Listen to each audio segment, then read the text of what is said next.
All right, let's do this. Welcome, ladies and gentlemen, back to a special edition of the Yooper Farmer.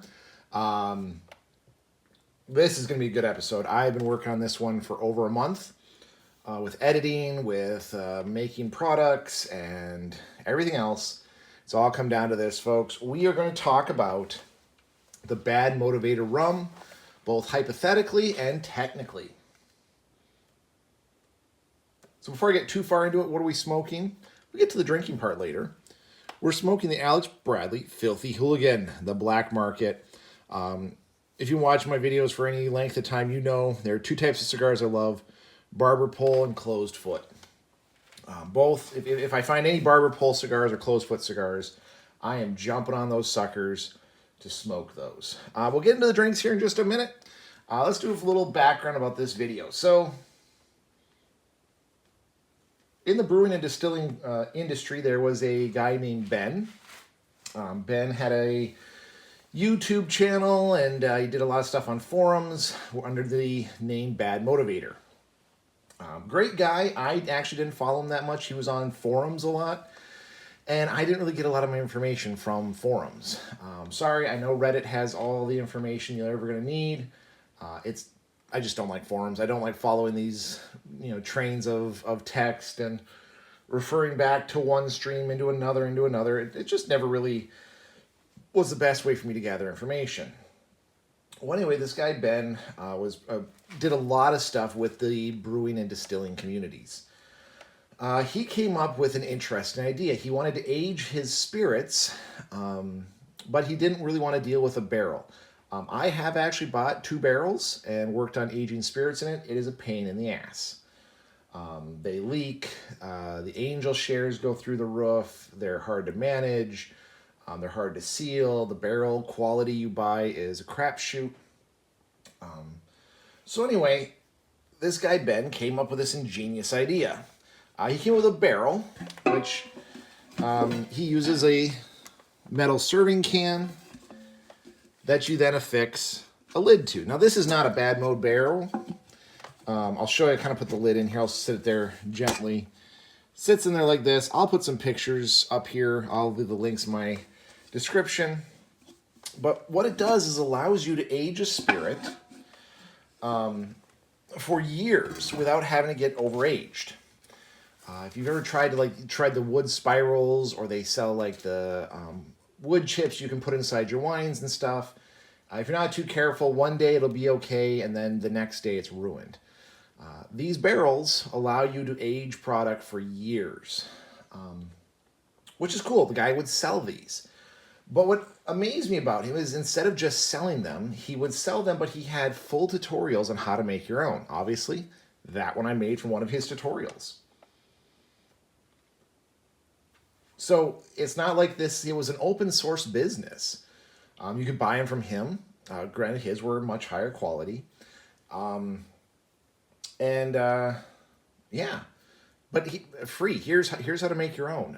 Inexpensive to make. You'd get a metal serving barrel that you usually find in buffet lines. Cut out a disc out of white oak or whatever type of wood you want to use. Pressure fit it in there. Seal it with some beeswax. Tap a bung in it. Bob's your uncle. You're ready to go. So anyway, he actually passed away less than a year ago. And the distilling community and brewing community wanted to do something in his name. Well, he liked to use an interesting type of sugar. It's called Panela Sugar. It comes in these cones. It's like a Hispanic type brown sugar. Editing Yooper Farmer here. It's not Hispanic. I'll say it throughout the video. I was wrong. It's actually a product of India. I wanted to try and make one again. I don't really know the guy that well, but he was definitely a stand-up guy from what it sounds like. And it's an interesting idea to use different types of sugars when making alcohols. So, I couldn't find it. I looked online. It was pretty expensive. It was more than I was willing to pay to get it shipped to my house. So I'd pretty much given up on the cause that I was going to be able to make the Ben's Badmotivator Rum hypothetically and technically. Now, I say that because obviously it's not legal for me to distill. It's legal for me to brew, which that is the mash fermented out. So that's technically what I did. But then we have some hypothetical stuff that could be done. So technically we made a rum mash. And I'm going to, in a little bit here, I have a little photo montage where I talk about the process, what I used, what I did, which I'll show to you guys. But yeah, anyway, so happens my local Myers is walking around, and they have, every now and then they'll bring in some different food items, some ethnic food. For a while, they brought in some legit kosher type foods, matzo balls. I bought up on a bunch of those. I love matzo balls. They're delicious. When I worked in Maryland, there were a lot of Jewish families that worked around. I got invited out to eat a lot. Well, this time, they are, excuse me,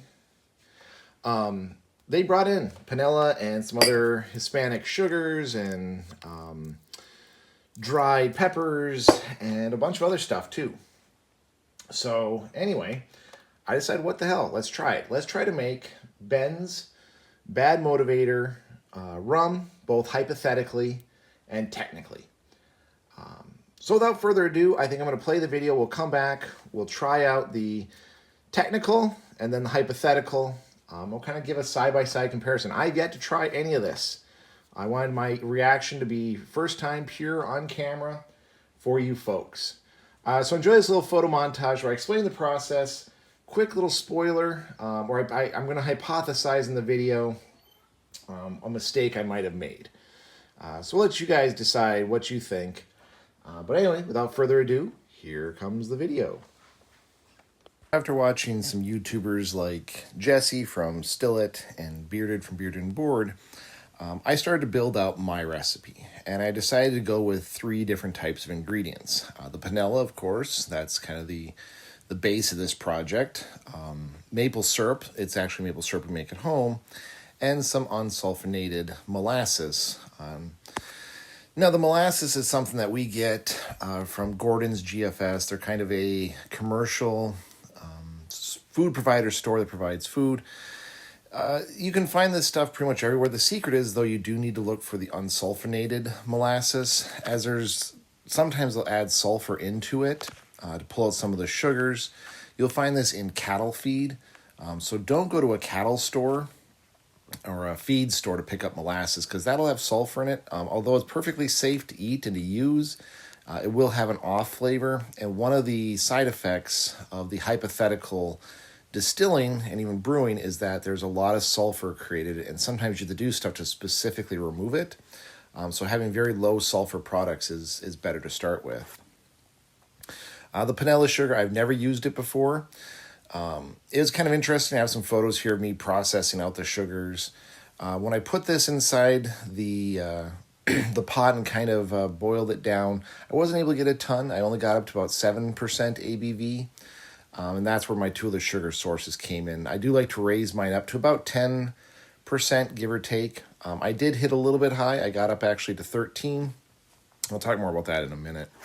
And the final type of sugar source we used is some maple syrup. We do tap our own maple trees up here. And this syrup did come from our actual trees this season. So I wanted to add, again, some personal flair, some UP flair. And maple syrup is one of the bigger industries we have up here. So I thought it'd be nice to add that and see what would happen. Pro tip, if you do ever do anything with molasses, you try to make your own molasses beer, put it inside some warm water and let it heat up. It becomes a lot less viscous, flows out of the bottle better, and helps dissolve in water. Just put it in there. Don't let it boil, though. And it's best to kind of open the cap just so there's no pressure built up, but just keep it hotter than lukewarm, about 100, 120 degrees for a little bit while you're processing all your other ingredients. Works great when dealing with molasses, especially in brewing projects. A lot of the other YouTubers that I watch, they talk about crushing up the Panela before putting in water. I thought it'd be fun just to drop them into the water and slowly bring up temp and see what happened. I'm really glad I did, as they make these cool patterns and designs as they're dissolving. You can see all the pock marks and holes and whatnot. No worries about scorching. I could run that at very low heat. They actually dissolve really quickly. I did keep stirring and mixing it up, but I don't really think I had to, as within a few minutes, like you can see here, it pretty much dissolved down and just basically became a sugar wash. As I was fermenting this, I started to get a really strong, hot smell and kind of like a sugar bowl smell while it was fermenting. So that happens whenever you use raw sugar and you don't invert it first. If I was to change something, I probably would have inverted this sugar. Really simple process to do. You just add lemon juice or a type of acid. You can add citric acid. I really like using lemon, which I'll talk about here in a second. You just kind of let it boil then for 20 minutes, and it inverts it down to simpler sugars, which allow the yeast to easily break down the sugars, and it doesn't stress out your yeast. I didn't do that. I kind of wish I would have. I think if I do this again, I might try inverting the sugar. Because again, while it was fermenting, you got that kind of sweet candy sugar bowl smell, and it tasted or kind of smelled like there was a lot of heat to it. If you ever had that that taste or that smell that it kind of burns the back of your throat. Usually that just means that your yeast got stressed out, and it happens a lot when you use raw sugar that you don't invert. So next time I think I might try inverting it, but of course we'll see once the batch is done here. The only other things that I added once I get about 5 gallons, I did, like I said, I added the 2 things maple syrup, about half the jug of molasses, and I believe 9 of those little pyramids. I don't remember exactly how much sugar that was. It was not a bunch.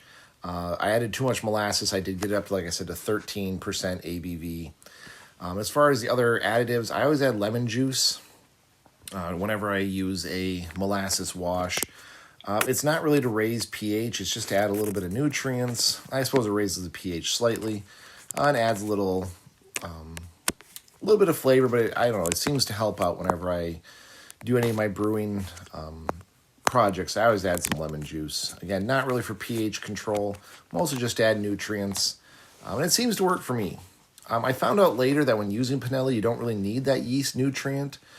But like I said, I like to give my yeast the best chance I can. So I added, I think 3 or 5, I think it was 3 tablespoons or teaspoons, 3 teaspoons to my 5 gallons of wash. Again, just to give it a little extra kick. I didn't use any fancy yeast, the Red Star brewer's yeast or distiller's yeast. I use that pretty much in all my projects, from ciders to wines, to even this molasses mash. It seems to work really well. I have experimented with some other yeast, but this is what I had on hand.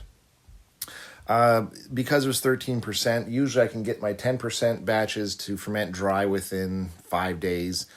This one took 7, and I think I was busy, so I let it sit for another 2 days before I was able to really deal with it and process it. Processing went really, really well, both technically and hypothetically. So anyway, that's the process in a nutshell. I'm sorry I don't show actually videos of me working with the product, but this was the simplest version I could find to kind of get the information out there. So anyway, let's cut back to me in the garage, giving you some tasting notes. I'm really curious to see how this stuff is going to turn out. Like I said, the only thing I think that I would change is I probably would have inverted the sugar.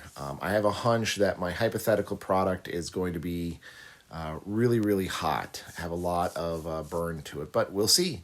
So here we go. Without further ado, back to me. All right. Wasn't that educational? Wasn't that interesting? Wasn't that fun? So like I talked about, I did save, bottle up some of the wash.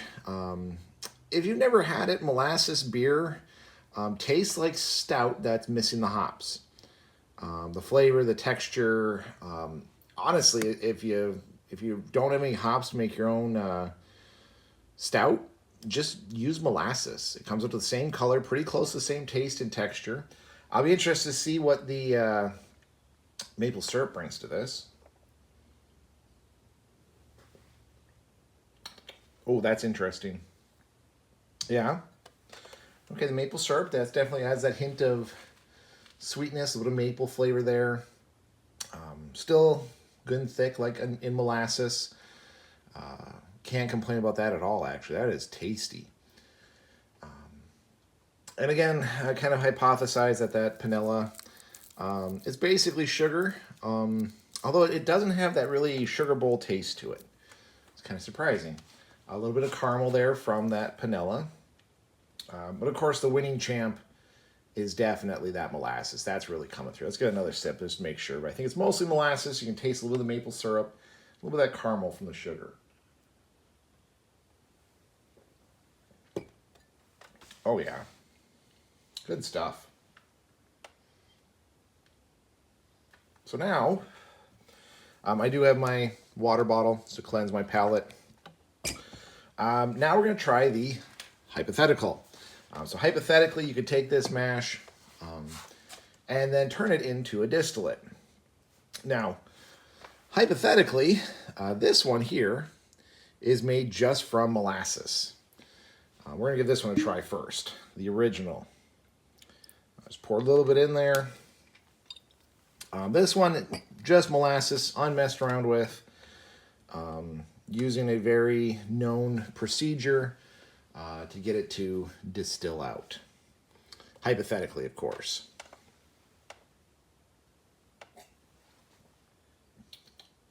Yep, no surprises there. Kind of a floral note to it, sweeter, no real burn in the mouth. That is a very pleasant rum. Again, nothing shocking, nothing super special with that one. That's just one that, if you ever had straight molasses rum, on the nearing a 10 cane type rum, where it's a little bit younger, smoother, doesn't hit you as hard. That's what it is. That's what it tastes like. And just kind of fruity. It's not done with reflux or plates, hypothetically. So it's got some grungier flavors in there. From the molasses. You can definitely taste the molasses in that one. All right, real quickly, I'm going to get a little drink of water to cleanse the old palate. Now, the one I've been waiting for. The BadMo Hypothetical with a spider. Is that a spider or a tick? It's a spider. Mr. Spider, go away. The BadMo Hypothetical rum. What if I took that molasses, maple syrup, Panela, and ran it through a distillation process? What would it taste like? I'm going to theorize that this is going to be very hot. As I kind of talked about in my little review, if I did this again, I would boil the sugar and make it a simple sugar by adding a little bit of lemon juice, boiling it. That's my theory. Let's see if that theory pans out, though.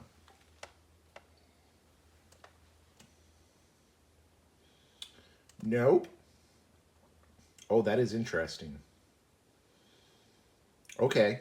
So where the molasses takes king here, hypothetically, there's not as much molasses. You can actually taste that maple more. It's a very subtle aftertaste.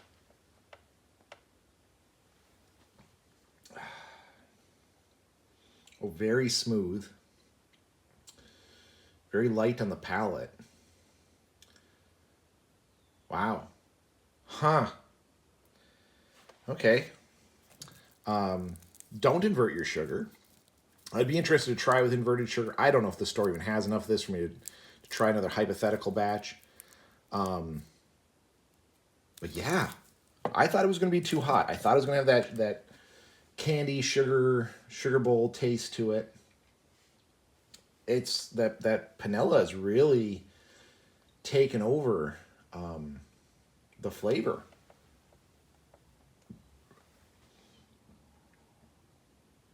I don't mind that at all. Yeah, I've drinking a lot of rums. I don't even know if I can place it. It's definitely rum. You taste it, it's a rum. Now, I can't place it if it's more like a... Yeah, ooh, that is different. A lot of rums will get a vegetable flavor or get an isopropyl flavor. None of that's there. If you're drinking 10 cane, it usually has like a vegetable flavor to it. A lot of distilleries who do vodka will run their rums like vodkas. And it gets you isopropyl alcohol flavor every day. Every time I see anymore, if I see that a distiller who does column distills with reflux and plates is making a rum, I usually pass it up. There's one I drink because of nostalgia purposes, but 90% of the time I'll pass it up because it ends up tasting like isopropyl alcohol. This one's got none of that. Very smooth mouthfeel, which, I mean, shocked me. I thought it'd be very, with the straight sugar, how it was smelling while it was brewing. I thought for sure that we were going to be in a bit of trouble. But no, that is actually very. I'm gonna do one more. One more. There's something in this that I've tasted before. There's something in there. I don't know what it is, and I really find it hard to believe. I've used brown sugar before, so I didn't think this would be any different. I use actually brown sugar when I make hard apple cider. But if this is what that's going to do,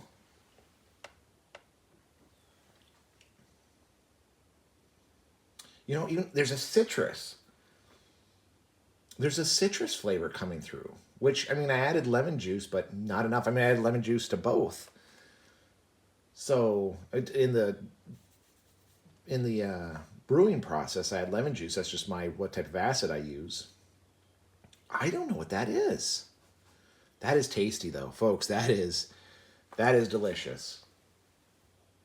Oh yeah, that's good and dangerous right there. I'm gonna try this again.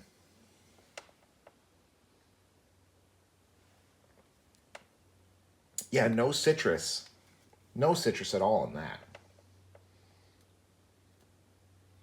And that does have the straight sugar bowl kind of taste to it. Like it's too sweet. Which happens if you don't invert your sugars. The yeast can't break them down as well. They usually get stressed out. I'm happy to report I am dead wrong.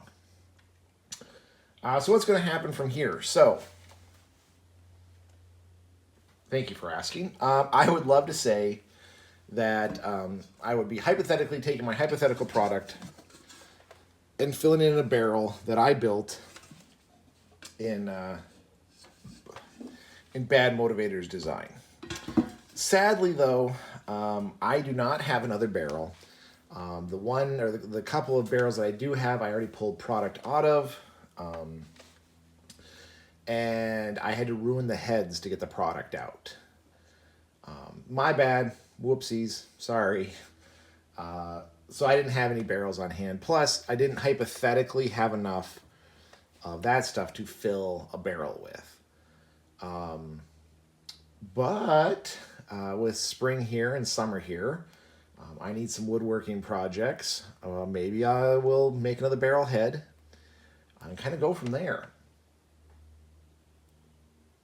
Now, I'm not going to let something hypothetical sit around and go to waste. So what I did do, Jesse from Stillet sells these little wooden staves. So I put one of those staves inside this barrel, or inside this half-gallon jug, and I'm going to let that age out, probably for 3 to 6 months. See what happens. Yeah, that's really interesting. I'm really glad that both Jesse from Stillet and Bearded and Bored talked about this guy. Told the story of Ben and Badmotivator. Both of them also have their own versions of this rum. One put Tootsie Rolls in. The other one made a pineapple rum using the Panela Sugar. I decided again to do the maple syrup and molasses like I usually use for most of my rums, like I talked about in the little video. I'm really glad they recommended it. I'm glad I tried it. It is sad the guy did die very early, passed on. Like I said, I didn't really know him that well. We weren't friends. Like I said, all I watched was his videos on how to make these BadMo barrels, although apparently he was on every forum there was giving people advice.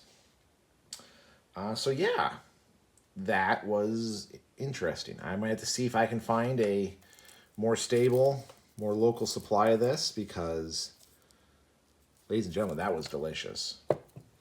And the price point, not that bad compared to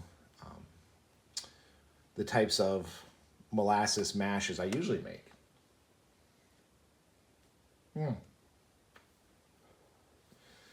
Yeah, I am going to think about this. I'm definitely doing an update video. Keep an eye out for that. I will save some of the plain hypothetical spirits, and we'll try it against the aged one. I cannot see that not getting, like, not just improving by leaps and bounds. That is going to get tasty. That is going to get delicious. Yeah, I am just shocked. I'm glad I found this. I watched the few videos I did of Ben. I'm glad they offered up this challenge, and I'm glad I took part of it. And now I have to run to the store to see if I can find some more of this Panela Sugar before it disappears from our Myers forever. So anyway, folks, I'm going to go enjoy a delicious cigar.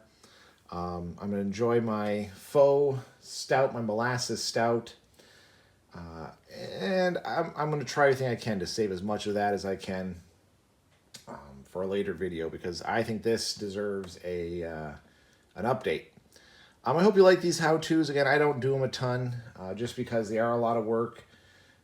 And I just really enjoy sitting in my garage and having a conversation with a good cigar and delicious drinks, by the way. Anyway, folks, that's all I got. Get out there. Try to remember the ones you've lost, how you can. Stay safe out there. We'll see you on the next one.